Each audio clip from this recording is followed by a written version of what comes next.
Pada suatu hari, Yonatan bin Saul berkata kepada bujang pembawa senjatanya, "Mari kita menyeberang ke dekat pasukan pengawal orang Filistin yang di sebelah sana." Tetapi tidak diberitahukannya hal itu kepada ayahnya. Adapun Saul duduk di ujung Gibea di bawah pohon delima yang di Migron. Dan rakyat yang ada bersama-sama dengan dia itu kira-kira 600 orang banyaknya. Ahia, anak Ahitub, saudara Ikabod, anak Pinehas, anak Eli, imam Tuhan di Silo. Dialah yang memakai baju efod pada waktu itu. Tetapi rakyat tidak tahu tentang perginya Yonatan itu. Di antara pelintasan-pelintasan bukit yang dicoba Yonatan menyeberanginya ke arah pasukan pengawal orang Filistin, ada ujung bukit batu di sebelah sini dan ada ujung bukit batu di sebelah sana. Yang satu bernama Bozez, yang lain bernama Sene. Ujung yang satu berdiri di sebelah utara di tentangan Mikmas, yang lain di sebelah selatan di tentangan Geba. Berkatalah Yonatan kepada bujang pembawa senjatanya itu, "Mari kita menyeberang ke dekat pasukan pengawal orang-orang yang tidak bersunat ini. Mungkin Tuhan akan bertindak untuk kita, sebab bagi Tuhan tidak sukar untuk menolong, baik dengan banyak orang maupun dengan sedikit orang." Lalu jawab pembawa senjatanya itu kepadanya, "Lakukanlah niat hatimu itu. Sungguh, aku sepakat," kata Yonatan. Perhatikan, kita menyeberang ke dekat orang-orang itu dan memperlihatkan diri kita kepada mereka. Apabila kata mereka kepada kita begini, "Berhentilah sampai kami datang padamu," maka kita tinggal berdiri di tempat kita dan tidak naik mendapatkan mereka. Tetapi apabila kata mereka begini, "Naiklah kemari," maka kita akan naik. Sebab kalau demikian, Tuhan telah menyerahkan mereka ke dalam tangan kita. Itulah tandanya bagi kita. Ketika mereka keduanya memperlihatkan diri kepada pasukan pengawal orang Filistin, berkatalah orang Filistin itu, "Lihat, orang-orang Ibrani keluar dari lubang-lubang tempat mereka bersembunyi." Orang-orang dari pasukan pengawal itu berseru kepada Yonatan dan pembawa senjatanya. Katanya, "Naiklah kemari, maka kami akan menghajar kamu." Lalu kata Yonatan kepada pembawa senjatanya, "Naiklah mengikuti aku, sebab Tuhan telah menyerahkan mereka ke dalam tangan orang Israel." Maka naiklah Yonatan merangkak ke atas dengan diikuti oleh pembawa senjatanya. Orang-orang itu tewas terparang oleh Yonatan, sedang pembawa senjatanya membunuh mereka dari belakangnya. Kekalahan yang pertama ini yang ditimbulkan Yonatan dan pembawa senjatanya itu besarnya kira-kira 20 orang dalam jarak kira-kira setengah alur dari sepembajakan ladang. Lalu timbullah kegentaran di perkemahan, di padang, dan di antara seluruh rakyat. Juga pasukan pengawal dan penjarah-penjarah itu gentar, dan bumi gemetar, sehingga menjadi kegentaran yang dari Allah. Ketika peninjau-peninjau Saul di Gibea Benyamin melihat hal itu, dan sesungguhnya orang ramai seperti ombak berjalan ke sana kemari, berkatalah Saul kepada tentara yang bersama-sama dengan dia itu, "Periksalah barisan, dan lihatlah siapa yang pergi daripada kita." Mereka memeriksa barisan, dan ternyata Yonatan dan pembawa senjatanya tidak ada. Lalu kata Saul kepada Ahia, "Bawalah baju efod kemari." Karena pada waktu itu dialah yang memakai baju efod di antara orang Israel. Tetapi sedang Saul berbicara kepada imam itu, maka kian lama kian bertambahlah keributan di perkemahan orang Filistin, sehingga Saul berkata pula kepada imam itu, "Biarlah." Kemudian berkumpullah Saul dan seluruh rakyat yang bersama-sama dengan dia itu. Dan ketika mereka sampai ke tempat pertempuran, tampaklah setiap orang menikam temannya dengan pedang. Suatu huru-hara yang sangat besar. Lagi pula orang-orang Ibrani yang telah lama tinggal pada orang Filistin dan yang telah ikut maju dalam tentara mereka. Mereka juga berbalik untuk bergabung dengan orang-orang Israel yang ada bersama-sama dengan Saul dan Yonatan. Bahkan ketika semua orang Israel yang telah bersembunyi di pegunungan Efraim mendengar bahwa orang Filistin telah lari, orang-orang itu pun bergabung dengan mereka dalam pertempuran. Demikianlah Tuhan menyelamatkan orang Israel pada hari itu. Pertempuran itu meluas sampai lewat Bet Awen. Ketika orang-orang Israel terdesak pada hari itu, Saul menyuruh rakyat mengucapkan kutuk. Katanya, Terkutuklah orang yang memakan sesuatu sebelum matahari terbenam, dan sebelum aku membalas dendam terhadap musuhku. sebab itu tidak ada seorang pun dari rakyat yang memakan sesuatu. Dan seluruh orang itu sampailah ke suatu hutan, dan di sana ada madu di tanah.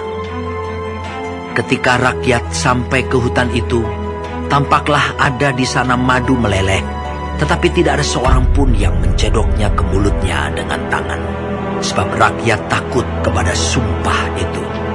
Tetapi Yonatan tidak mendengar bahwa ayahnya telah menyuruh rakyat bersumpah. Ia mengulurkan tongkat yang ada di tangannya dan mencelupkan ujungnya ke dalam sarang madu. Kemudian ia mencedoknya ke mulutnya dengan tangan. Lalu matanya menjadi terang lagi. Dan seorang dari rakyat berbicara, katanya, Ayahmu telah menyuruh rakyat bersumpah dengan bersungguh-sungguh.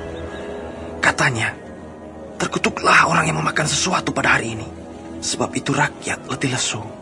Lalu kata Yonatan, Ayahku mencelakakan negeri. Coba lihat, bagaimana terangnya mataku setelah aku merasai sedikit dari madu ini. Apalagi jika sekiranya rakyat pada hari ini boleh makan dengan bebas dari jarahan musuhnya yang telah didapatnya. Tetapi sekarang tidaklah besar kekalahan di antara orang Filistin. dan pada hari itu mereka memukul kalah orang Filistin dari Mikmas sampai ke Ayalon. Rakyat sudah sangat letih lesu, sebab itu rakyat menyambar jarahan.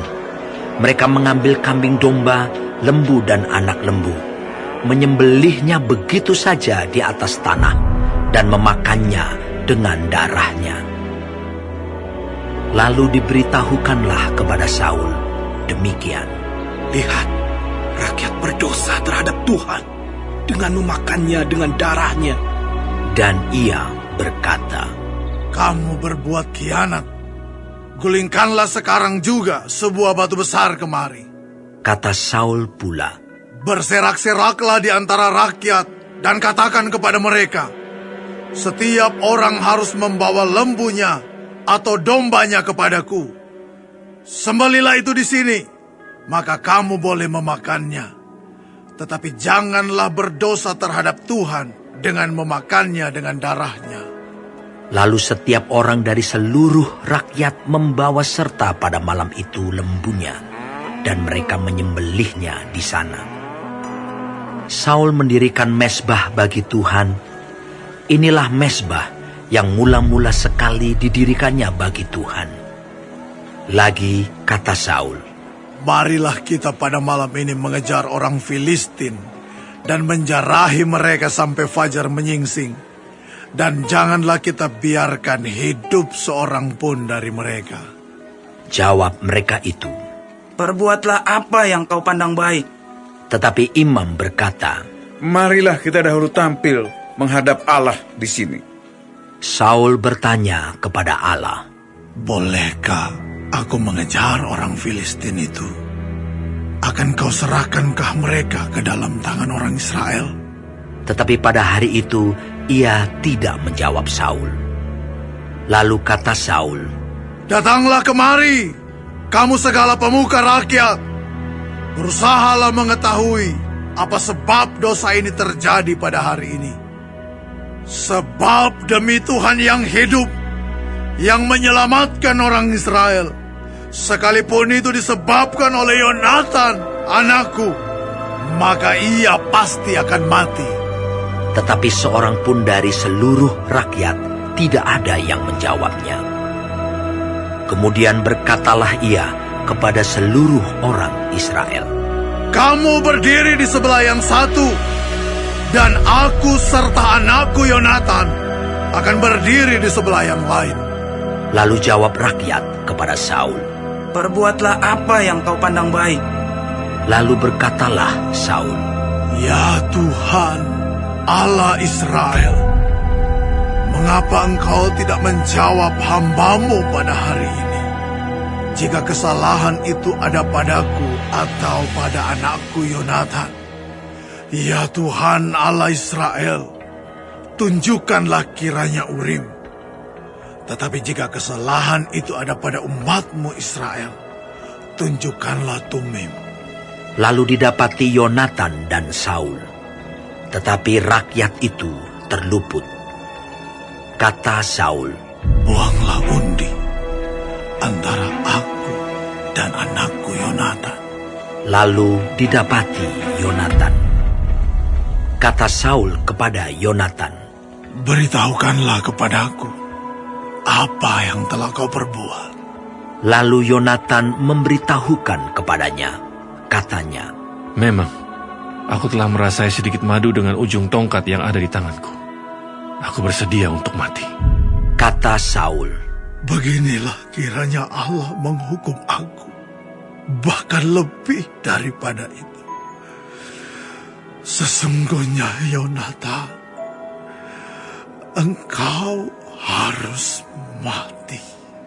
tetapi rakyat berkata kepada Saul, Masakan Yonatan harus mati? Dia yang telah mendapat kemenangan yang besar ini di Israel. Jauhlah yang demikian. Demi Tuhan yang hidup, selai rambut pun dari kepalanya takkan jatuh ke bumi. Sebab dengan pertolongan Allah juga dilakukannya hal itu pada hari ini. Demikianlah rakyat membebaskan Yonatan, sehingga ia tidak harus mati. Maka pulanglah Saul setelah mengejar orang Filistin, dan orang Filistin itu pun kembali ke tempat kediamannya. Setelah Saul mendapat jabatan raja atas Israel, maka berperanglah ia ke segala penjuru melawan segala musuhnya, melawan Moab, Bani Amon, Edom, raja-raja negeri Zoba, dan orang Filistin. Dan kemanapun ia pergi, ia selalu mendapat kemenangan. Ia melakukan perbuatan-perbuatan yang gagah perkasa, memukul kalah orang Amalek, dan melepaskan Israel dari tangan orang-orang yang merampasi mereka. Anak-anak lelaki Saul ialah Yonatan, Yiswi, dan Malkisua. Nama kedua anaknya yang perempuan, yang tertua bernama Merab, yang termuda bernama Mikal. Istri Saul bernama Ahinoam, anak Ahimaas. Panglima tentaranya bernama Abner, anak Ner, paman Saul. Kis, ayah Saul, dan Ner, ayah Abner, adalah anak-anak Abiel. Hebat peperangan melawan orang Filistin selama zaman Saul. Dan semua pahlawan dan orang gagah perkasa yang dilihat Saul, dikumpulkannya kepadanya.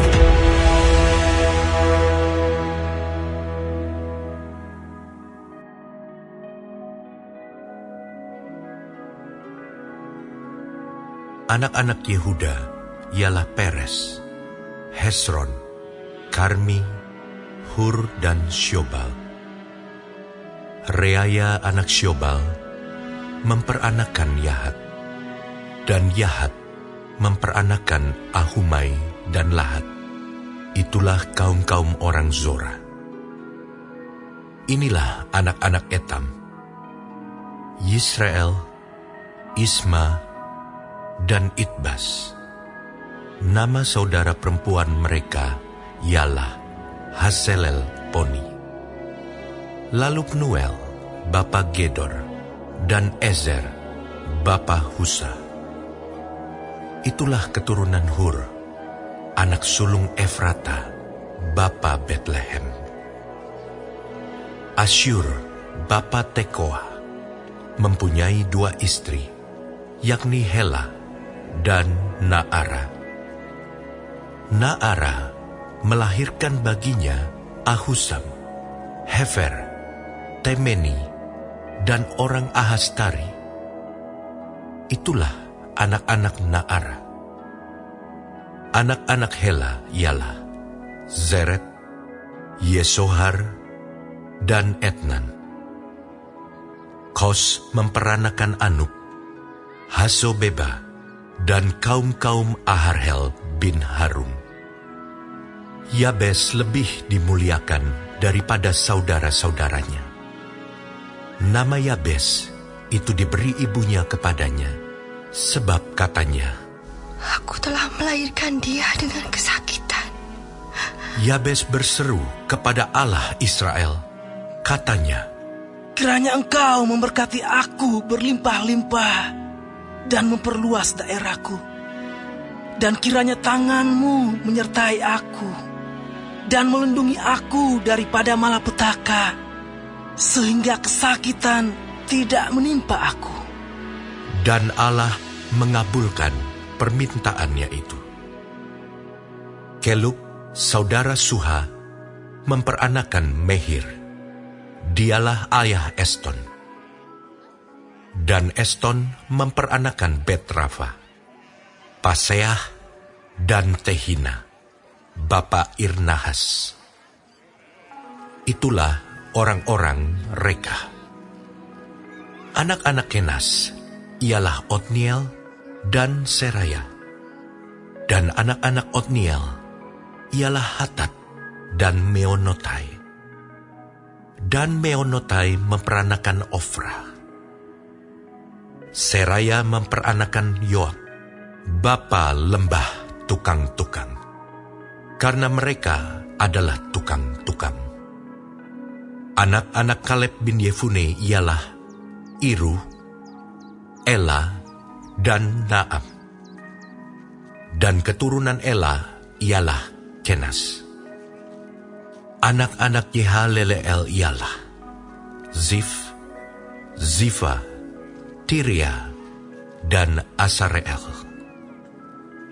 Anak-anak Esra ialah Yeter, Meret, Efer, dan Yalon. Itulah anak-anak Bica, putri Firaun yang telah dikawini Meret.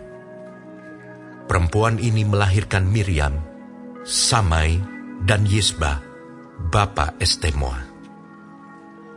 Istri Meret, perempuan Yehuda itu, melahirkan Yeret, bapa Gedor, dan Heber, bapa Soko, dan Yekutiel, bapa Sanoa.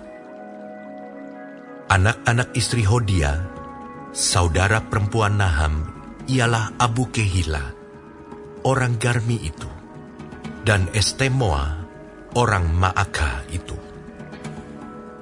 Anak-anak Simon ialah Amnon, Rina, Ben-Hanan, dan Tilon. Anak-anak Yisei ialah Sohet dan Ben-Sohet. Keturunan Sela, anak Yehuda, ialah Er, bapa Leka, dan Lada, bapa Maresa. Dan kaum-kaum pengusaha kain lenan halus di Bet Ashibea. Lalu Yokim dan orang-orang Kozeba. Lagi Yoas dan Saraf yang menguasai Moab, dan kemudian pulang ke Betlehem. Riwayat-riwayat ini tua. Mereka ini adalah tukang-tukang periuk yang diam di Netaim dan Gedera. Mereka diam di sana dan bekerja untuk raja. Anak-anak Simeon ialah Nemuel, Yamin, Yarib, Zerah, dan Saul. Anak orang ini ialah Salum. Anak orang ini ialah Mibsam. Anak orang ini ialah Misma. Keturunan Misma ialah Hamuel, anaknya. Anak orang ini ialah Sakur. Anak orang ini ialah Simei. Simei mempunyai 16 orang anak laki-laki dan 6 orang anak perempuan.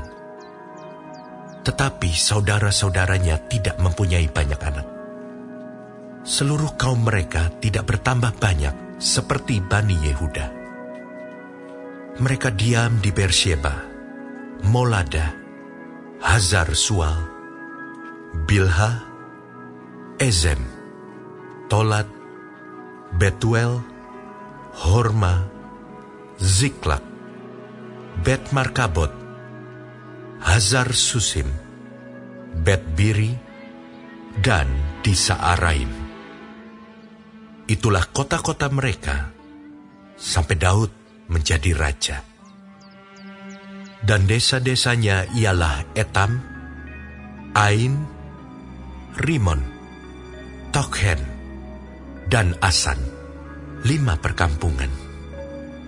Juga segala desanya yang di sekitar perkampungan-perkampungan itu sampai ke Baal. Itulah tempat-tempat kediaman mereka, dan mereka mempunyai silsilahnya sendiri.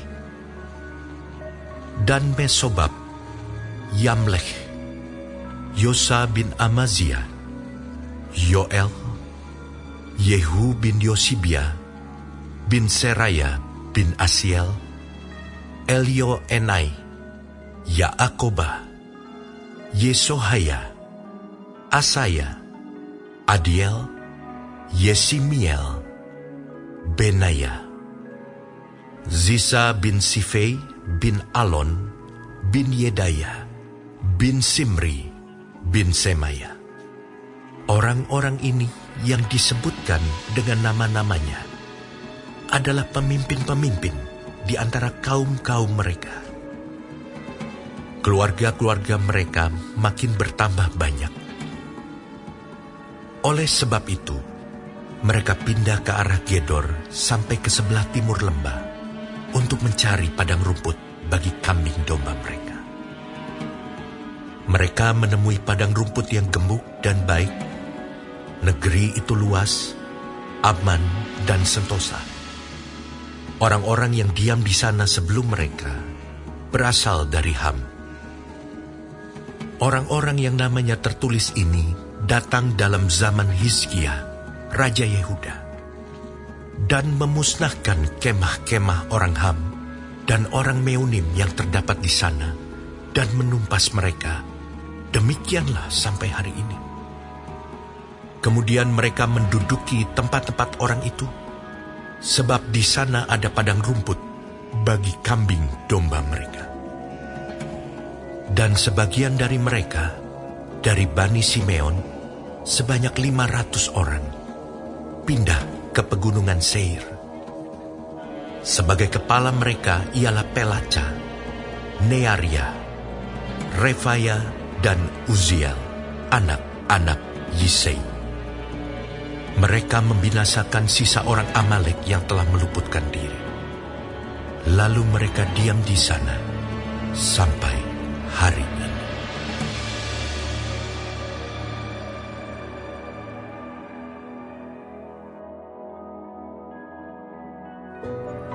Ini adalah untuk ketiga kalinya aku datang kepada kamu. Baru dengan keterangan 2 atau 3 orang saksi, suatu perkara sah. Kepada mereka yang di masa yang lampau berbuat dosa, dan kepada semua orang lain, telah kukatakan terlebih dahulu, dan aku akan mengatakannya sekali lagi. Sekarang pada waktu aku berjauhan dengan kamu, tepat seperti pada waktu kedatanganku kedua kalinya, bahwa aku tidak akan menyayangkan mereka pada waktu aku datang lagi. Karena kamu ingin suatu bukti bahwa Kristus berkata-kata dengan perantaran aku, dan ia tidak lemah terhadap kamu, melainkan berkuasa di tengah-tengah kamu. Karena sekalipun ia telah disalibkan oleh karena kelemahan, namun ia hidup karena kuasa Allah. Memang kami adalah lemah di dalam dia, tetapi kami akan hidup bersama-sama dengan dia untuk kamu karena kuasa Allah. Ujilah dirimu sendiri. Apakah kamu tetap tegak di dalam iman? Selidikilah dirimu. Apakah kamu tidak yakin akan dirimu bahwa Kristus Yesus ada di dalam diri kamu? Sebab jika tidak demikian, kamu tidak tahan uji.